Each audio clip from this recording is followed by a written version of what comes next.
Welcome to my channel. Today we are learning how does auroras forms. Basically, this is Earth and this Sun.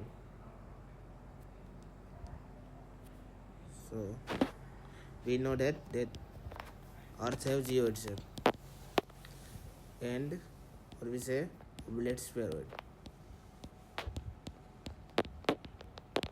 मतलब कि यहाँ से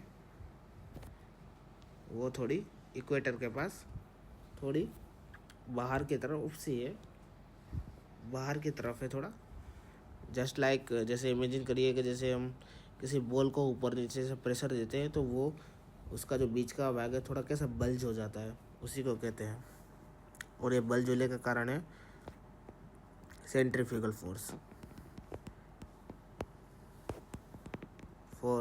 and यहाँ पे वो चपटी है, वो ग्रेविटी की वजह से।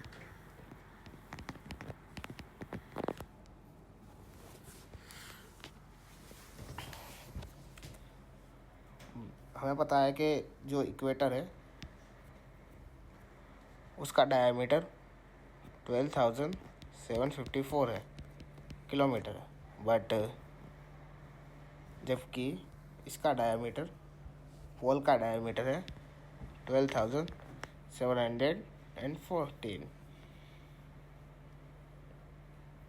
सो हम ये जान सकते हैं कि सेंटर से ग्रेविटी लगती है, तो कोई भी चीज़ सेंटर पे खींचेगी। बट हम ये तो जानते हैं कि इसका डायामीटर कम है इक्वेटर के मुकाबले। सो यहाँ से वो जाना अच्छी तरह से खींच पाएगी, सेंटर से जाना से ग्रेविटी लगेगी, जिसकी वजह से ये चपटा हो गया। और यहाँ तो उसका डायमीटर जाना है और यहाँ सेंट्रीफ्यूगल फोर्स भी लग रहा है, इसलिए वो थोड़ी उपसी हुई है। और यहाँ पे चपटी क्यों है? ग्रेविटी की वजह से। हम ये तो जानते हैं कि सन से रेडिएशन भी निकलती है और सोलर फ्लेम्स भी निकलती है,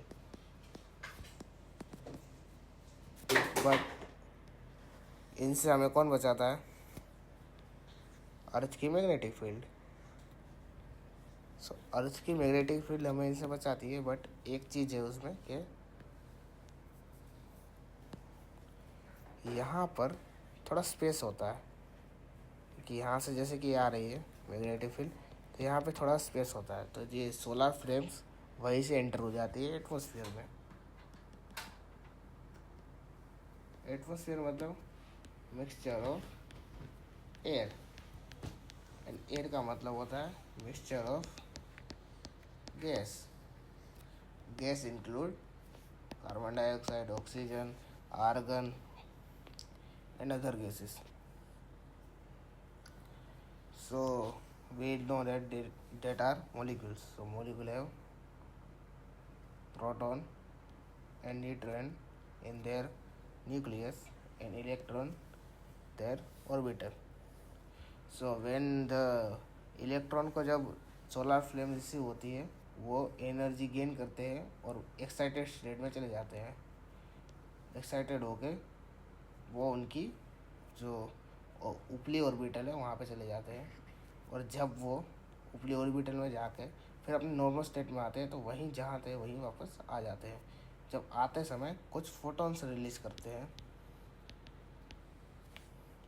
और वही हमें लाइट की तरह दिखती है। कौन सी लाइट दिखेगी वो डिपेंड करेगा कौन सी गैस है। जैसे कि ऑक्सीजन है तो ग्रीन या रेड लाइट मिलेगी, और अगर जैसे कि कार्बन डाइऑक्साइड है तो पर्पल मिलेगी,